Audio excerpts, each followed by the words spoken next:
1:10 বাজে ওই ঘড়িতে।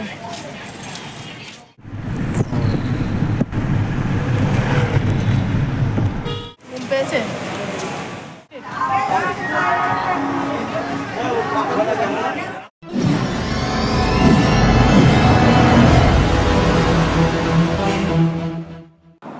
সংযুক্তার স্বপ্ন পূরণের চাবিকাঠির প্রথম ব্লগে তোমাদেরকে অনেক অনেক স্বাগতম। প্লিজ কিপ সাপোর্ট, যাতে আমি একটু স্বপ্ন পূরণের দিকে এগিয়ে যেতে পারি। তোমাদের সাপোর্ট ছাড়া আমি কিছুই না। আমি নতুন ব্লগ আপলোড করলাম একমাত্র তোমাদের জন্য, তো ভিডিওটা পুরো দেখার অনুরোধ রইল। এখন বাজে ঘড়িতে 11:19। নৈহাটি থেকে লাস্ট ট্রেন ধরবো। ইন্টেনশন ছিল নৈহাটি লোকালটা ধরার, কিন্তু ঘটনাবশত মিস করি। এখন লাস্ট একদম ট্রেন, যেটা শান্তিপুর, তো সেই ট্রেনটাই ধরবো, ধরে ডিরেক্ট আমাদের ডেস্টিনেশন। তো চলো যাওয়া যাক আপাতত স্টেশনে। টিকিট করতে গেছে। কোন দিকে যাবো না?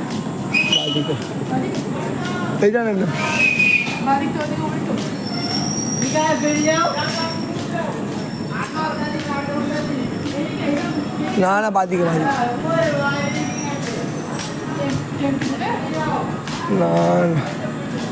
আমাদের প্ল্যাটফর্মে এসে গেছি। এটা কত নম্বর প্ল্যাটফর্ম গো? 5 নম্বর প্ল্যাটফর্মে এসে গেছি। অলরেডি একটা ট্রেন দাঁড়িয়ে আছে, এটা এক্সপ্রেস, বালুরঘাট এক্সপ্রেস মেবি। হ্যাঁ,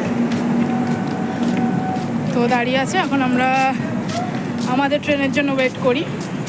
শান্তিপুর লোকাল যখন আসবে, ট্রেনে উঠে আমরা যাবো শিয়ালদায় গিয়ে তারপরে বলছি আমরা কোথায় যাচ্ছি। তো চলো যাওয়া যাক। এখন বাজে ঘড়িতে 12:30। পুরো ফাঁকা ঘড়িতে। এটা বারবার পড়ে যাচ্ছে কারণ ঘড়িটা 12:30 উল্টো হয়ে আছে, বুঝতে পারছি তুমি, জানি না। 12:30 বাজে। এখন ট্রেনটা মনে হচ্ছে কোথায়, এখন ট্রেনটা সোদপুরে আছে। তো এখন আমরা যাই, যেহেতু এই সময় আমি ঘুমিয়ে পড়ি, সেই কারণে আমার ঘুম অলরেডি পেয়ে গেছে। এখন সারা রাত আমাকে জেগে থাকতে হবে। রাস্তায় তো আর এরকমভাবে ঘুম হয় না, ওই কোনো রকমে আর কি যেটুকু জেগে থাকা। ঘুমে আমার চোখ ঢুলু। এখন 1:10ই তো ঘড়িটা ঠিক। ওকে, একদম 1:10 বাজে ওই ঘড়িতে। অলরেডি একটুখানি চোখ লেগে গেছিলো ট্রেনে, তো একটুখানি হয়তো ঘুমিয়ে পড়েছিলাম, যাই না। তো এবার দেখি, একটু দাঁড়িয়ে আছি, তারপরে ট্যাক্সি ধরে যাব হাওড়া। আশা করি তোমরা বুঝতে পারছো কোথায় যাচ্ছি। হ্যাঁ, আমরা যাচ্ছি হচ্ছে আবারও দীঘা। এই নিয়ে আমাদের 3 বছর হবে পরপর দীঘা যাচ্ছি আমরা। তো সব ভিডিও তোমাদের সাথে শেয়ার করব, কি করছি না করছি, কোন হোটেলে যাচ্ছি। হোটেল অলরেডি আমাদের বুকড আছে, সেটা তোমাদের গিয়ে দেখাবো কোন হোটেল বুক করেছি। তো চলো তোমাদের সাথে হাওড়া গিয়ে কথা হচ্ছে। তো ভিডিওটা উইদাউট এনি স্কিপ দেখতে থাকো। গাড়ি বুক করে নিয়েছি, লাগেজ ঢুকিয়ে নিলাম। হ্যাঁ, তোমাদের প্যাসেঞ্জার হয়ে যাক না, তারপরে ঢুকছি। হয়ে গেছে, আমি জানলা ধারে বসবো।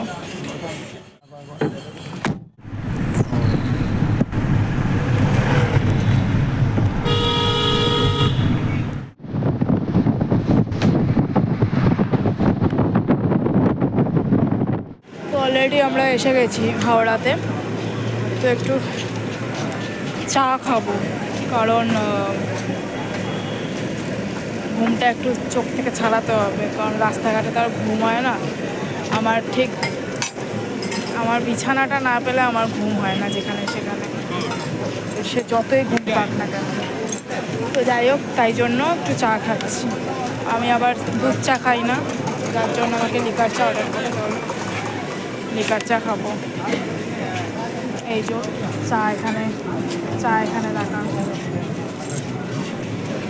একটু ঠান্ডা হলে খাবো। এতক্ষণ রাস্তায় সময় কাটিয়ে, মানে রাস্তায় ইন দ্য সেন্স কী বলে ওটাকে, কোথায় ছিলাম এখন,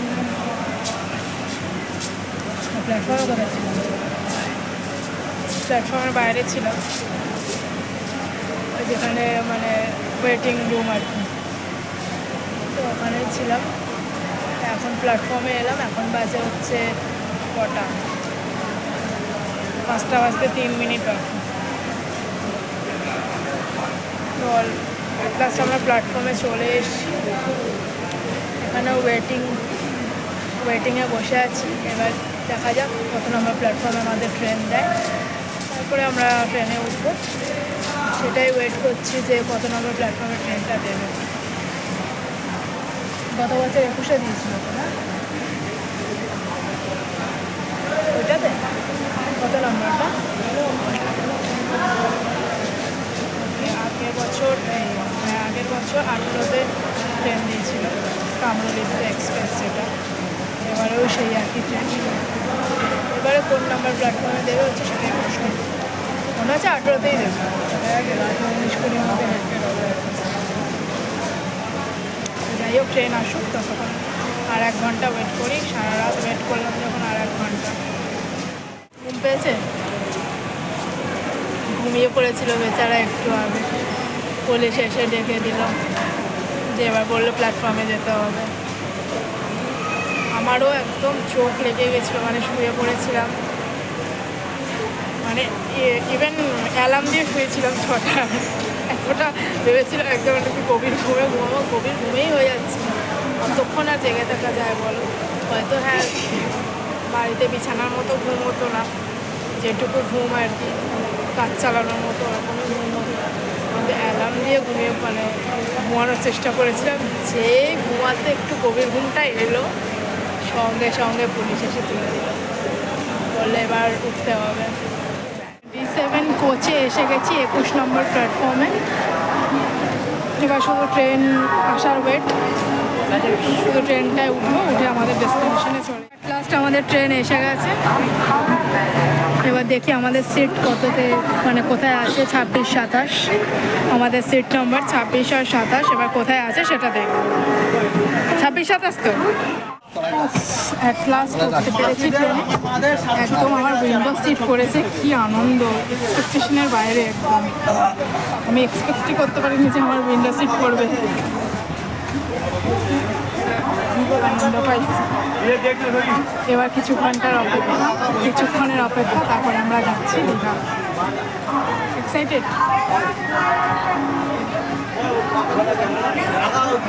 এক্সাইটেড না?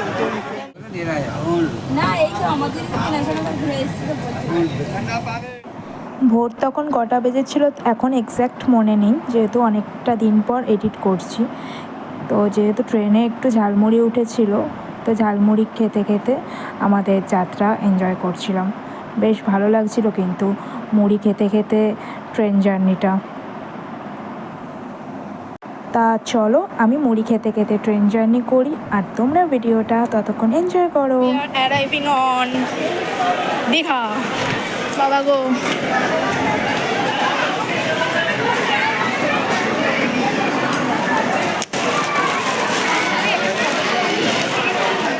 অ্যাট লাস্ট এই হোটেলটাই আমাদের বুকড, জ্যোৎস্না ইন্টারন্যাশনাল।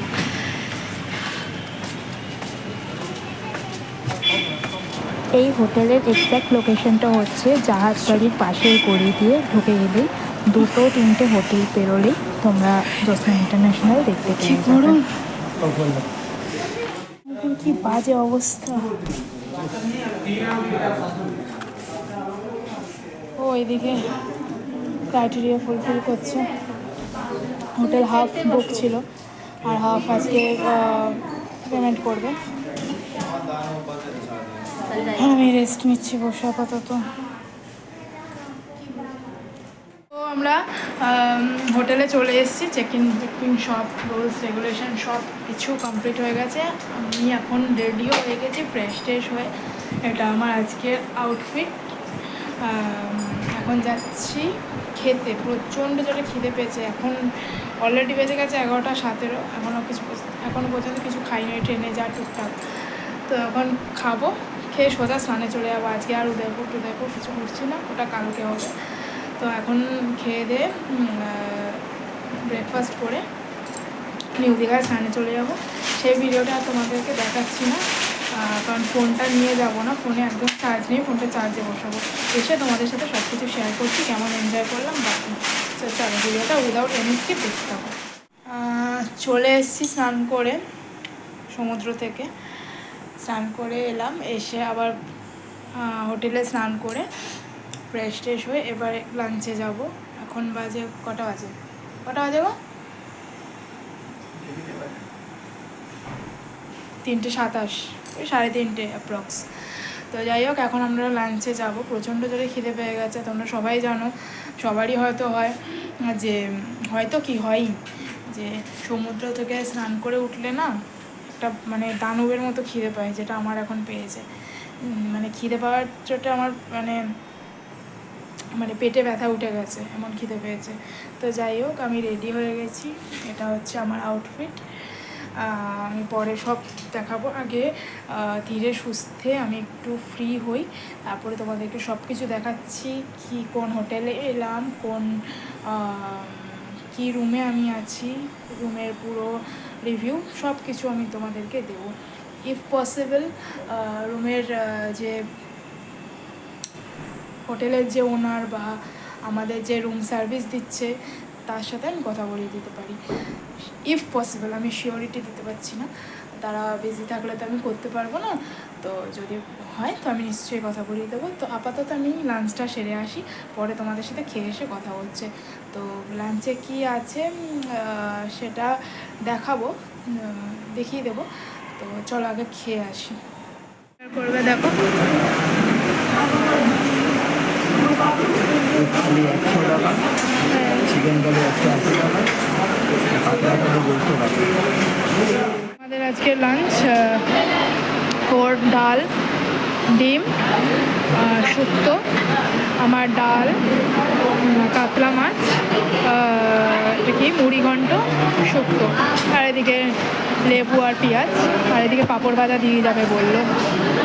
যেহেতু ও মাছ খায় না, সে কারণে ওর পাতে মুড়িঘণ্ট নেই আর কাতলা মাছটা নেই, তার জায়গায় ডিম। এই সমুদ্রের গর্জনে কিছু শোনা যাবে কি না। খেয়ে দিয়ে আবার সমুদ্রের ধারে এলাম শুধুমাত্র তোমাদের জন্য। হ্যাঁ, অবশ্যই আমার জন্য। সমুদ্রের ধারে আসতে কার না ভালো লাগে, তোমাদেরকে দেখাতে আসলাম। খেয়ে দিয়ে যে তোমাদের সাথে তো এই ক্লিপটা শেয়ার করা হয়নি, দ্যাটস ওয়াই তোমাদের দেখাবো। এখনও দেখো কতজন স্নান করছে। এখন অলরেডি বাজে 4:45 আর এখনও স্নান করছে। দেখবে, তারাও দেখাচ্ছি তোমাদের।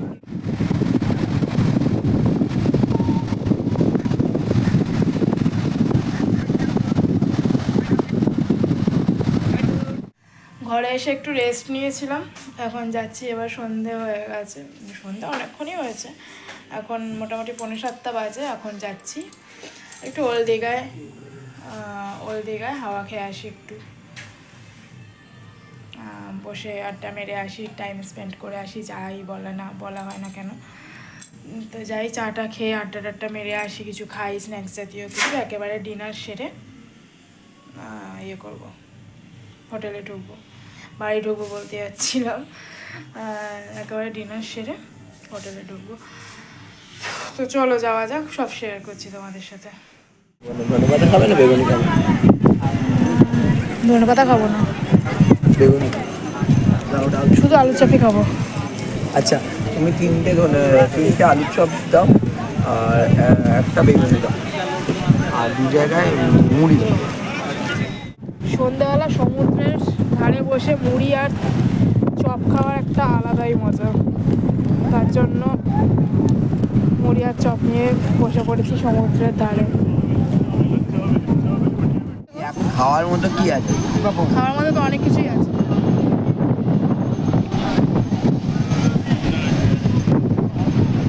হ্যাঁ পুরো এটাই নিয়ে নাও তুমি এবার। দেখতে দাও যেটা আছে। কোনটা খাবে? এটা খাবে? আমি এটা খাবো। এটা খাবে?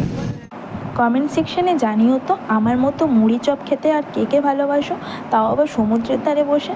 তা আমি তো মুড়ি চপ খেয়ে নিলাম সমুদ্রের হাওয়া এনজয় করতে করতে, তারপরে মুড়ি চপ খেয়ে পাঁপড় ভাজা খেয়ে সাথে লাল চাও খেয়ে নিয়েছিলাম আমি আর আমার বর সমুদ্রের হাওয়া এনজয় করতে করতে। তারপরে আমি যেহেতু গান জানি তাই মনে হলো সমুদ্রের যে একটা ট্রেন্ডিং সং আছে সেটা একটু গাই, তাই এই গানটা। আমার মাতাল মাতাল লাগে এই রূপ দেখে এমন পিঞ্জরে সুখে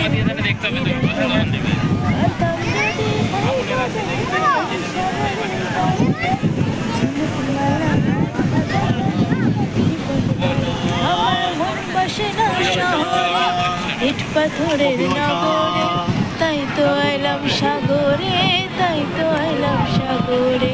মন বসে না শহরে ইট পাথরের নগরে, তাই তো এলাম সাগরে। তারপরে সমুদ্রের ধার থেকে ঘুরে চলে গেলাম ডিনার করতে। অনেকটা রাত হয়ে গেছিলো জানো তো, জানি না কতটা রাত হয়েছিল এক্স্যাক্ট এই সময়টা মনে নেই, হয়তো অ্যাপ্রক্স 10:30 তো বেজেই ছিল। কিন্তু আমার আর শরীর দিচ্ছিল না অ্যাকচুয়ালি, একটা রাত জাগা অবস্থায় কতক্ষণ বা স্ট্রাগল করা যায় তাই না। তাই সকালে যে রেস্টুরেন্টটায় খেতে গেছিলাম সেই একই রেস্টুরেন্টে রাত্রেবেলাও খেতে গেছিলাম। আওয়াজটা মিউট করে দিয়েছি কেননা ওখানে প্রচণ্ড আওয়াজ হচ্ছিলো অ্যাকচুয়ালি, সেই জন্য আমি মিউট করে দিয়েছিলাম যাতে তোমাদের কোনো শুনতে অসুবিধা না হয়। আমি এখানে এটাই বলছিলাম, এখন যে একই কথা বলছি সেই কথাগুলোই ওখানে বলেছিলাম। তো যাই হোক, এখানে ডিনারে ছিল হচ্ছে ভাত, ডাল, সয়াবিন আলুর তরকারি আর ঢ্যাঁড়স আলুর একটা তরকারি, আর একটা চিকেনের কিছু একটা অর্ডার করে দিয়েছিলাম। তা যাই হোক, এটা খেয়ে হোটেলে গিয়ে রেস্ট নিয়েছিলাম। তো অবশ্যই কিন্তু কমেন্ট সেকশনে জানিও যে আমার ভিডিওটা তোমাদেরকে কেমন লাগলো। তো আজকের ভিডিওটা এইটুকুই ছিল।